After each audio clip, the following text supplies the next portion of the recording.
Maswerteng gabi po mga ka-STL. Narito na po ang resulta ng STL Quezon para sa araw na to, 3rd August 9, 2025. Araw ng Sabado. Naway ang mga natayan nyo po mga numero kanina ay manalo nawa ngayong gabing ito, 8 p.m. Kaya kunin nyo na po ang inyong mga ticket. Narito na po ang resulta. Ang mga numerong nanalo sa STL Quezon ngayong gabing ito, August 9, 2025, 8 p.m. Third draw result, 23 at 12.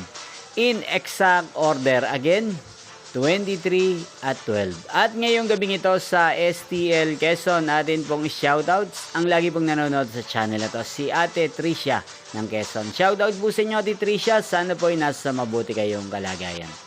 Inyo pong napanood ang resulta ng STL Quezon sa channel na to, Roderick Hernandez TV. Maraming salamat po sa patuloy nyo pong panonood sa aking channel. Magkita-kita pong muli tayo bukas ng alas 11 ng umaga. Thank you for watching.